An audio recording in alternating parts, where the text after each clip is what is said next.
I worked in many positions, but after I came to the institution of Karnataka Lokayukta, I felt till then I was a frog in the well.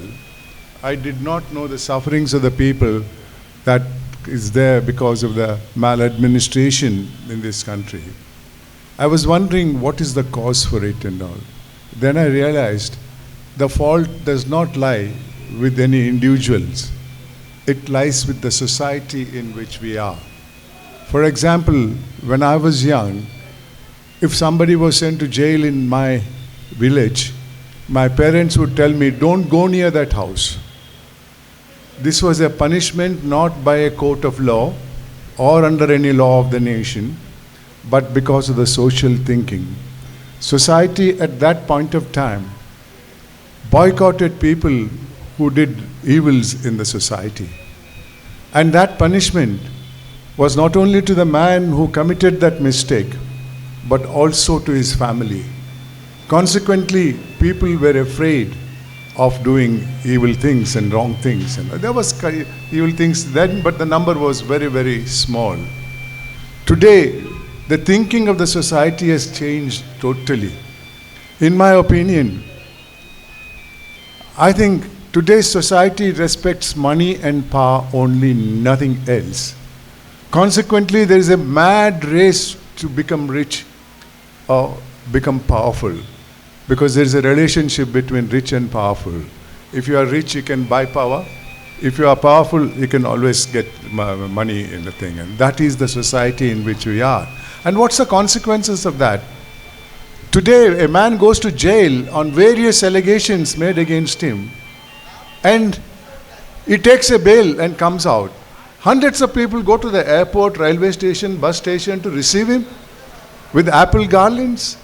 What message are we sending to the youth of this country? You are rich and you are powerful, that's good enough. This attitude of the society has to be changed. I know society is an inanimate body, but people are influenced by the thinking of the society.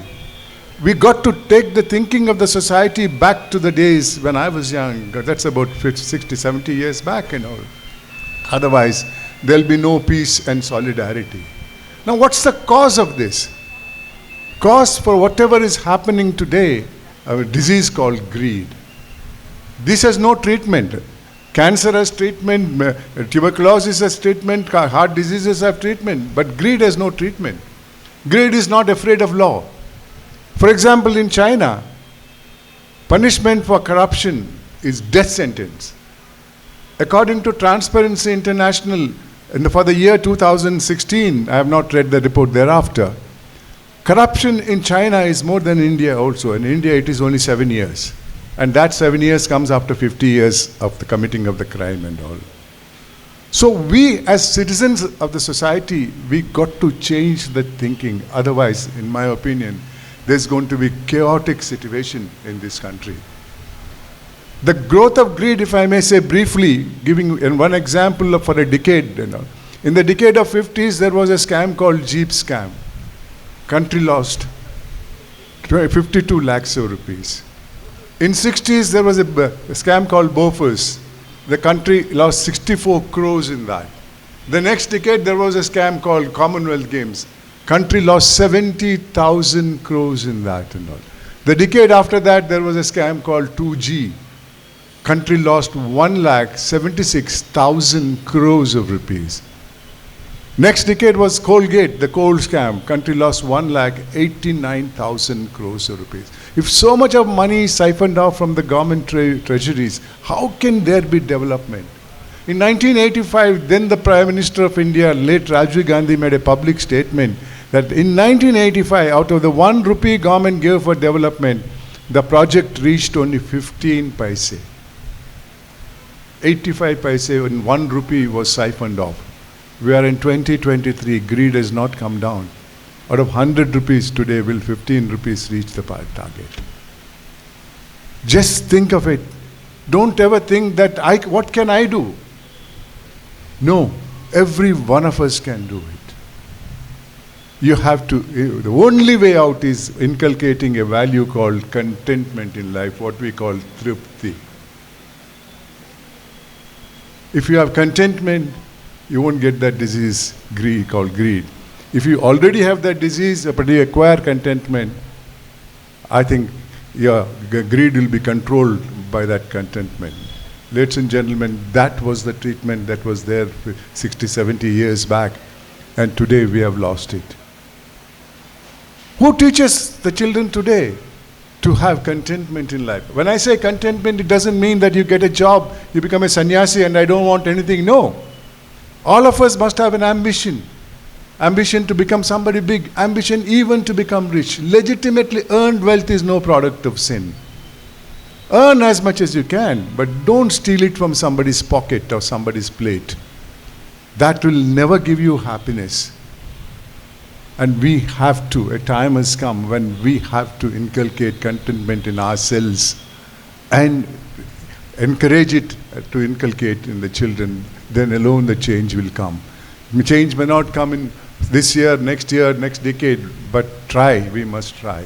I'm 83 years old. As I said, I've been to more than 1,600 schools. Why? I don't expect the change to come. One day the change will come, but I want that change to come peacefully, not through revolution. Revolution, there is no winner in revolution.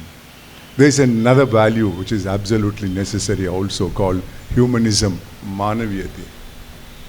We all think we are born human beings.